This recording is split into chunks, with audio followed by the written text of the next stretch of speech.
Selesailah pemberdayaan, populasi pasti naik, Pak. Jadi sebenarnya 2 juta ekor itu kalau menurut saya kecil. Pak. Kalau hingga kini Pak Agung untuk berbicara 2 juta ekor karena Pak Agung bukan orang teknis. ya. Kalau saya bicara orang teknis 25 juta 500 bisa. Mari kita kasih kesempatan kita buat.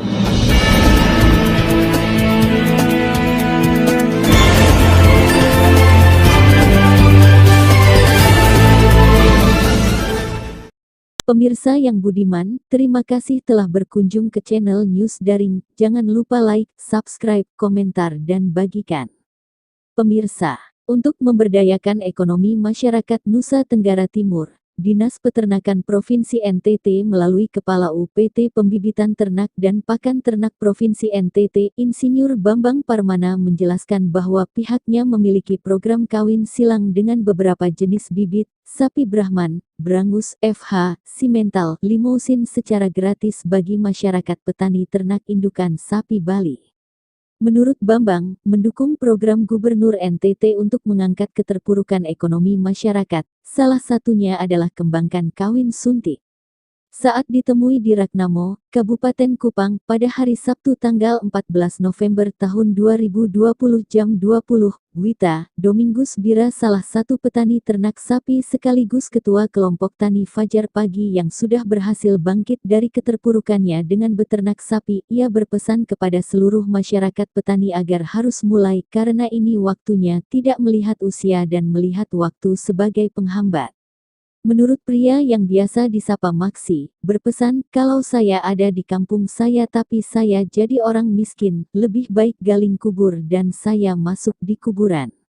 Simaklah pernyataan Kepala UPT Pembibitan Ternak dan Pakan Ternak Provinsi Nusa Tenggara Timur bersama Ketua Kelompok Tani Fajar Pagi. Jangan lupa dukung kami dengan tekan subscribe dan nyalakan tanda lonceng untuk terus ikuti berita-berita terbaru dari kami. Kalau sapi ini, ya sapi trio sapi ini yang pertama ini sapi jenis simental, umur 3 tahun. Kalau yang ini jenis Angus, ya umur 2 tahun. Jadi saya pelihara sudah masuk 2 tahun ini.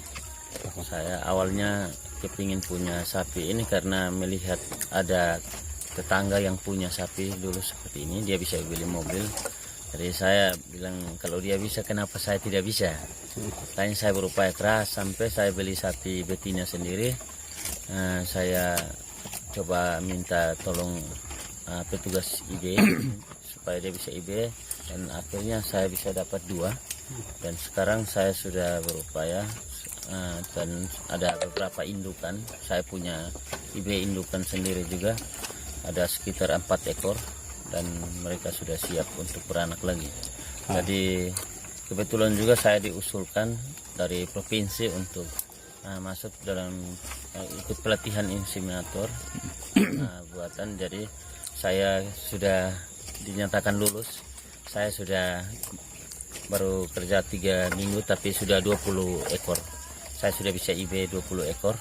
Sekitar ada 12 ekor sudah jadi. Sudah dihitung 1 bulan lebih sejak saya praktek. Yang suruh kakak ikut latihan dari provinsi siapa?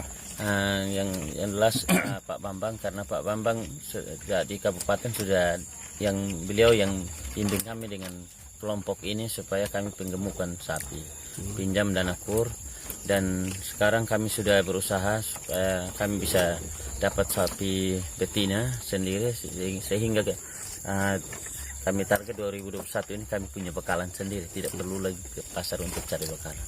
Karena kami punya indukan sudah hampir 100 ekor. 100 ekor ya? Iya. Saya mendapat informasi bahwa kakak adalah salah satu petani teladan di desa Ragnamo dan Kabupaten Kupang. Benar demikian? Iya, banyak orang yang ngomong seperti itu. Bilang kami punya kelompok ini, bilang banyak yang sudah kenal. Memang kami tidak tahu itu, tapi memang banyak tamu yang sudah datang, terbukti dengan buku tamu saya. Memang dari luar negeri juga sudah sering dipakai di beberapa kelompok, diminta sebagai pembicara di sana, sehingga saya sebagai praktisi di kampus juga sudah, di kelompok-kelompok tani di luar kota, di luar Kabupaten Kupang juga saya sudah dipanggil, diminta untuk menjelaskan bagaimana kita beternak sapi, penggemukan, pembibitan maupun ayam juga sudah. Boleh tahu kakak ini pendidikan terakhir apa? Pakai C, saya sekolah lari-lari saja. Kecil ya. Iya. Iya.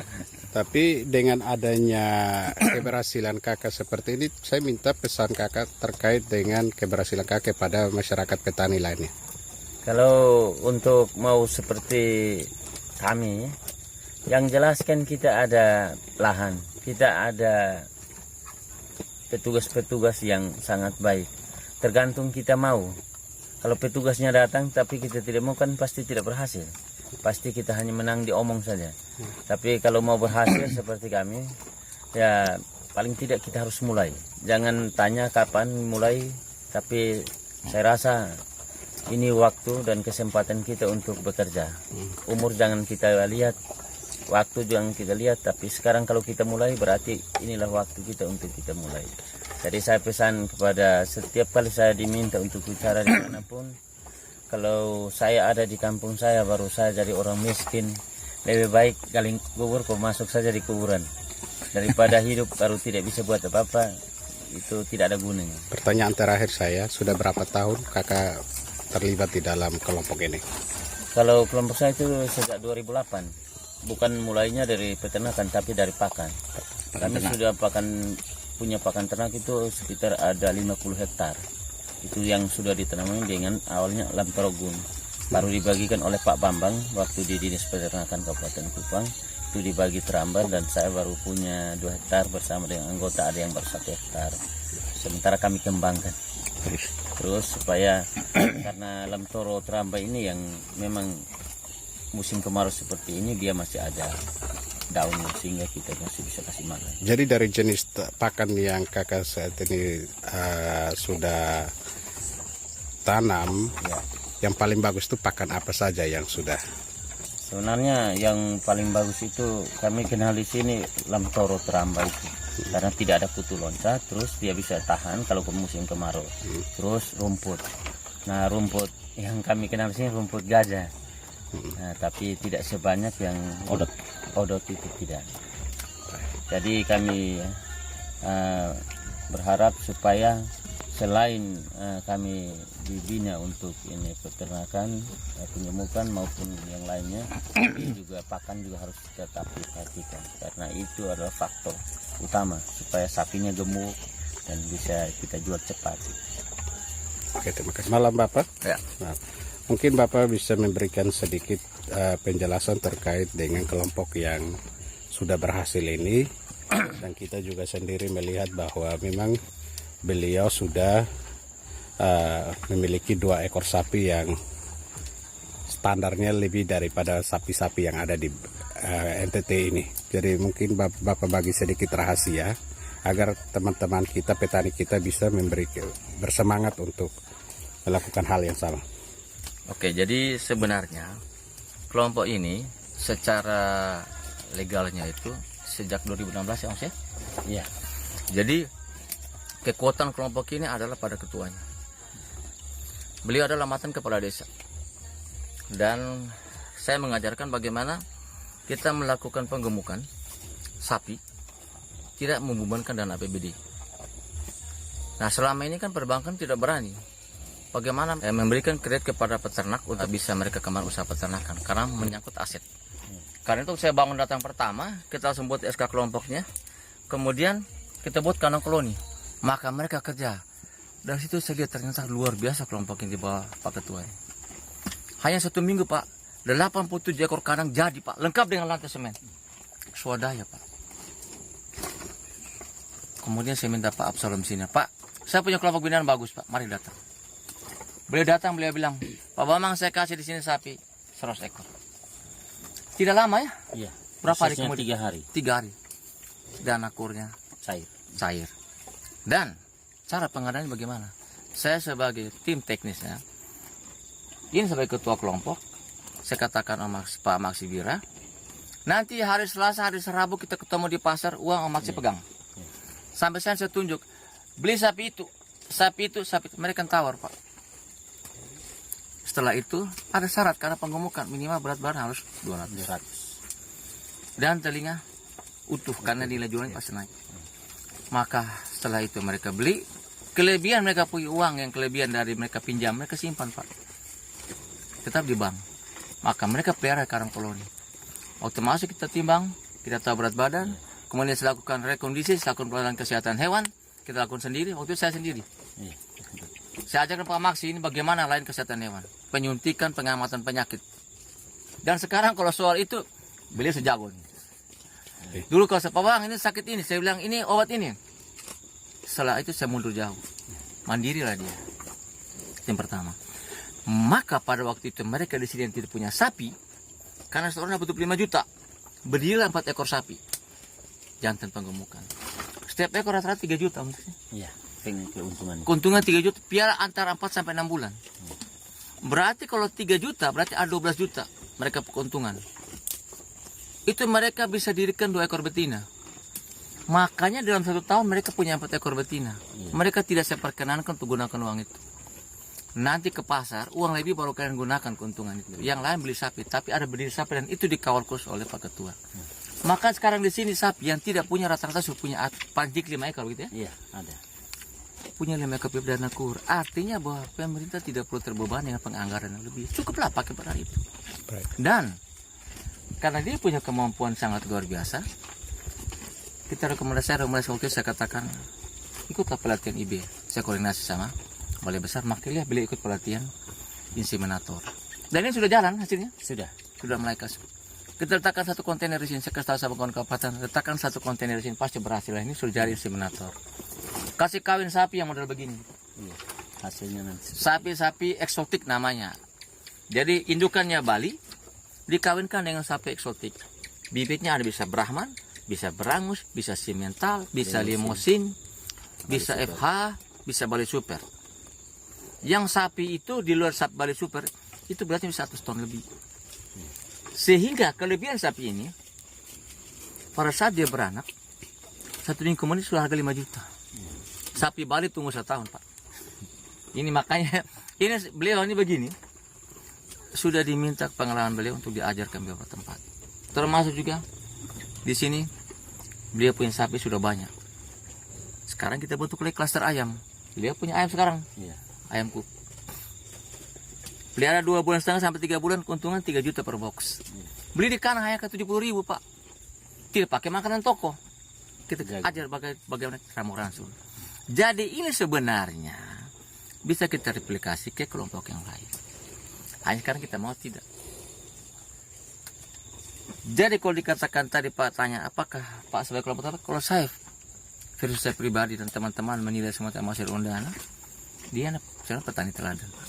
Kalau kita mau pakai. Karena apa? Di desa ini orang tidak punya sapi. Kelompok sekarang berapa anggota? Kalau siapa anggota yang Sekarang? masuk dalam SK 50 orang, Sekarang? yang ikut bekerja kan ada sekitar 100 Nah, lebih.